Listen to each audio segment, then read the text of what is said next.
안녕하세요, 비엔했습니다. 이번 시간에는 CE 마킹 기계류 공합 회로도 어떻게 준비하나요를 주제로 말씀을 드려보겠습니다. 많이 했죠. 지금 남은 게 뭐냐면요. 공합 회로도 지금 남아 있고, 그 다음에 기술 문서 전체적으로 어떻게 구성을 해야 되느냐 이 정도가 남아 있습니다. 매뉴얼에 대해서 한번 설명을 드리면 좋은데, 그렇게 되면은 기밀 자료가 노출될 수가 있어서 그거는 좀 어렵습니다. 근데 매뉴얼에 어떤 정보들이 그렇게 들어가야 되느냐, 이런 것들은 저희한테 의뢰를 주시면 저희들이 정보를 좀 제공해 드리겠습니다. 공합회로도 어떻게 준비해야 되는지를 가지고 설명을 해보겠습니다. 공합회로도 꼭 준비하셔야 됩니다. 준비 안 하시는 분들이 계신데 꼭 준비하셔야 됩니다. 공합에 의해서 게임 사망사고가 종종 발생합니다. 그럼 큰 것만 하면 되지 않나요? 네, 큰 것만 해도 되기는 되는데 작은 거 뭐 굳이 필요하냐고 뭐 하실 수도 있는데요. 일단은 도면이니까 공합 회로도는 준비를 하셔야 됩니다. 솔레노이드 밸브 실린더의 기호를 정확히 써야 하나요? 그렇게 물어보시는 분들이 있는데요. 원칙적으로는 정확하게 쓰시는 것이 좋습니다. 잘못하면은 초기 위치가 이제 틀어질 수도 있고요. 원래 초기 위치가 이제 단동 실린더를 쓰면은 예를 들어서 전진 상태가 초기 위치가 되는데 이게 단동 실린더인지 아닌지도 모르게끔 썼으면은 이게 나중에 사고를 추정을 할 때 좀 문제가 될 수도 있고요. 그 다음에 솔레노이드 밸브도 마찬가지예요. 단동 솔, 그 다음에 복동 솔이 존재하잖아요. 그리고 3웨이 인지도 또 다를 수도 있고, 그래서 이 공합 회로도를 정확하게 구사를 하시는 것을 권해드리는데 좀 쉽지는 않아요. 제가 볼 때는 위험과 직결되어 있지 않다라고 확신을 하신다면은 대충 그리셔도 되는데, 저는 좀 원칙대로 좀 그리시라 이렇게 좀 권해드립니다. 공합 회로도를 자세히 그리지 않을 경우에는 첫 번째, 이거 실제로 사고가 있어요. 호스 있죠, 호스. 호스를 차고로 연결을 합니다. 그래서 이게 실린더를 기호를 이렇게 그려보면 여기에 A라는 포트들하고 여기 B라는 그 포트가 연결이 돼야 되는데, 그러면 이제 여기에 실린더 이쪽에다 A, B라고 쓰고 이 튜빙에도 A라고 B라고 써야 되거든요. 그리고 도면에서도 이제 이런 그림이 그려져야 되는데 이게 정확하게 그리지 않은 거예요. 그래서 B를 A에 연결하고 A를 B에다 연결하는 경우들이 있을 수 있습니다. 그러면은 자칫하면은 오작동할 수가 있죠. 네, 꽂는 순간, 그죠? 어, 제가 여러 가지 사례들이 있는데 여기 실린더가 이렇게 후진돼 있어요. 후진돼 있고 여기에 어떤 셔터 같은 게 있습니다. 이게 대략 누르는 힘이 한 200kg 정도 된다고 치고요.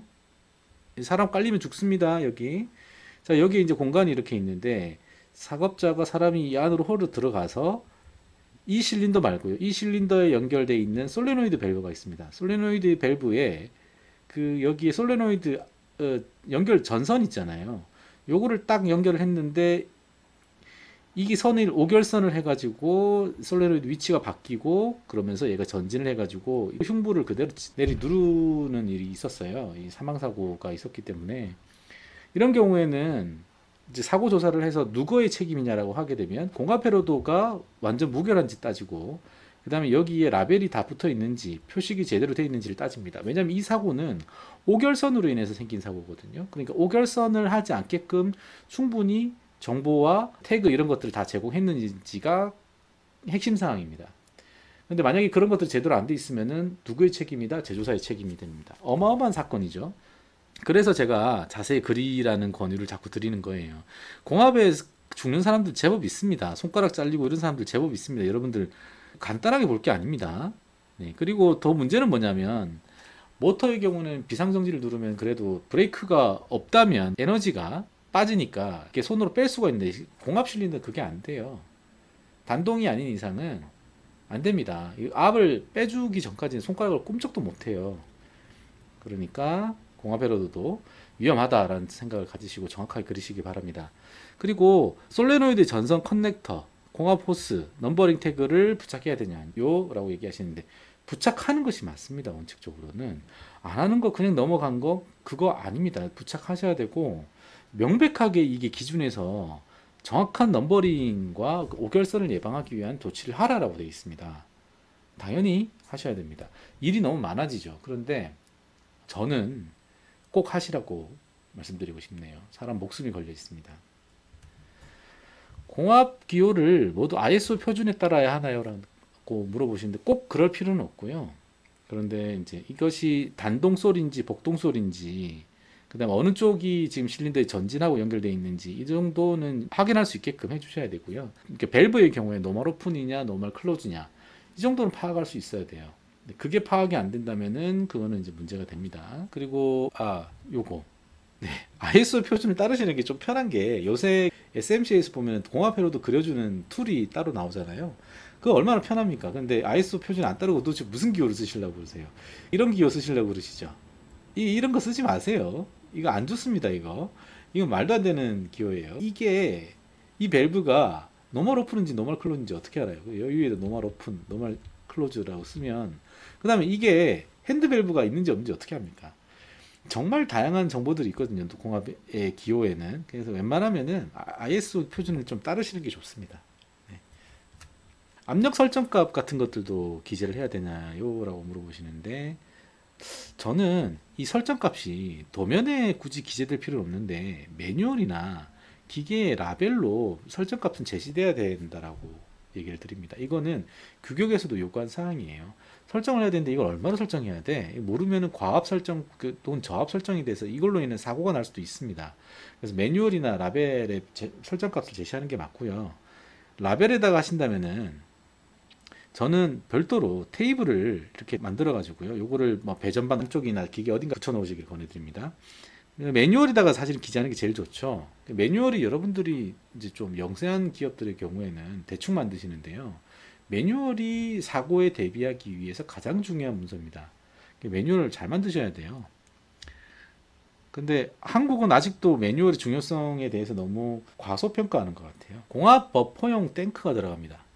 뭐 이런 것들이 있죠. 프레스에도 이런 거 종종 들어갑니다. 그런 경우에 이제 압력용기 인증을 받아야 되나요? 이렇게 질문을 하시는데 검토는 필요합니다.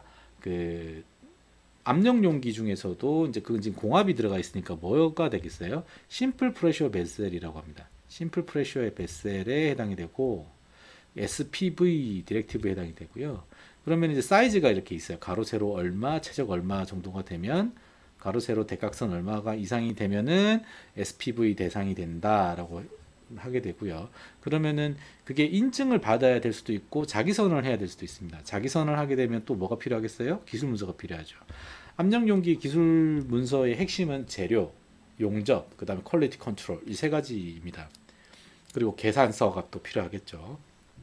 결국은 압력을 받고 있는 탱크라면은 어쨌든 이에 대한 입증 자료는 필요합니다. 그런데 대부분의 공합 버퍼용 탱크는 크기가 작아서 해당 사항이 없는 경우들이 많아요. 그리고 이거는 설계적으로 여러분들이 잘 커버하시면 돼요. 호스 사이즈가 이거하고 관련돼 있죠. 기술적인 건 제가 기계 설계 출신에다가 제가 논문을 또 공합으로 써가지고 드리고 싶은 얘기는 많은데 그냥 넘어갈게요. 복잡한 얘기는 좀 자제하자고요. 다음번에 한번 공합에 대해서 설명할 수 있는 기회를 좀 갖도록 하겠습니다. 지금까지 사람과 사회를 생각하는 안전기술 서비스 기업 PNS였습니다. 감사합니다.